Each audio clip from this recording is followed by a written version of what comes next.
So I will terminate the Green New Scam, and I will cut your energy prices in half. Within 12 months, your energy prices will be in exactly half. 50%. 50%. 50. To bring back millions of jobs, we will give our companies the lowest taxes, the lowest energy costs, the lowest regulatory burdens, and free access to the best and biggest market on the planet. That was Donald Trump on the campaign trail in October. You saw that garbage truck vest that he had on. Remember that whole incident? He was making great claims then, and he still does, about his move to make America energy independent again and much cheaper fuel for us all. To talk about this and a lot more, let's bring in Tim Sheehy. He is Montana's brand new senator-elect. Senator-elect, great to see you. Congratulations on your win. What do Montanans think about those claims? Do you think he'll be able to follow through on that? Yeah, Montana elected President Trump with a wide margin. They have tremendous confidence in his ability to unleash American energy. And as you know, energy security is national security.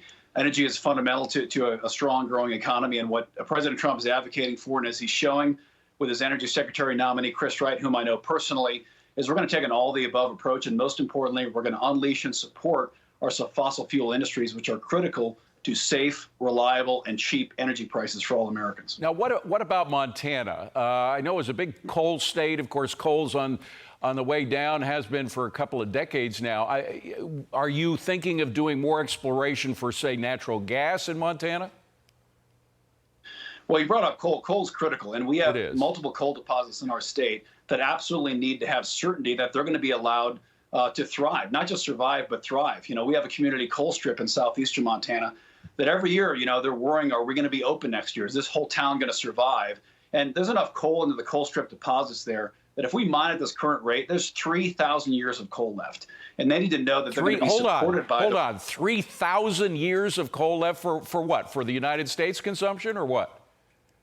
At the current rate, for what they need, for their demand, they could push out for that plant. They have 3,000 years left just in what they currently have platted for mining. That doesn't even count going to new deposits. So we have plenty of coal left, and we have to make sure we're supporting that industry, not trying to put it out of business every day. Are folks, though, I mean, it is such a beautiful state. If anybody hasn't been to Montana, you should book a fare there right away. It's just an extraordinarily beautiful state. And you know, if I had my druthers, I'd probably live there. But are people concerned about the effect of extra mining and so forth? Or are they convinced that it could be done in a more clean fashion than it was in years past? I mean, of course, people are concerned about doing it the right way. Montana has a long checkered history with extractive industries. You know, there were times over a century ago where we saw terrible things happen here, poisoning our rivers, blowing the tops off mountains. Nobody wants that to come back. But we also understand that we know how to extract energy and resources from the ground in America and Montana specifically better, cleaner, and safer than anywhere else in the world. We need these resources, whether it's lithium, whether it's silver, whether it's coal, whether it's timber. We can get those resources here in America and here in Montana. We can do it safely, cheaper, and cleaner than anywhere else in the world. So if we're going to get those resources anywhere, which we are, let's get them from right here with Montana jobs in the state of Montana and grow our economy as a result. Now, Montana's a long way from the border, but you guys passed a no sanctuary cities law. It's obvious that you supported the president's border policies. Why is that? You're a lot far. Is it that the border has actually caused hardship in Montana, the border crisis?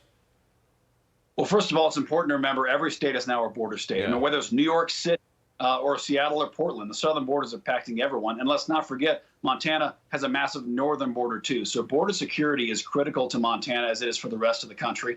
We're feeling it here in Montana. We have a fantastic governor and state attorney general. We are focusing on law and order and addressing the crime issue in the streets. But we are feeling it here, no question, from drugs to violent crime in the streets. The cartels and the criminal element that come with them are impacting Montana. It's not that long of a drive from Yuma to Montana on Interstate 15, and we're feeling that impact here. Montanans voiced very clearly at the ballot box on November 5th.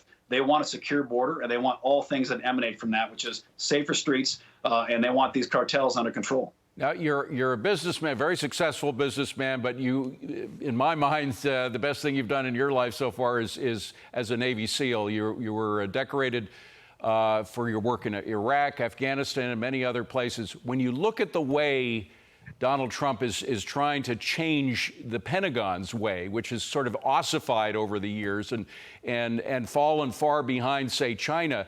What do you think of that? And particularly the pick of Pete Hegseth, who, like yourself, was on the ground as a soldier and wasn't just flying above all of the action.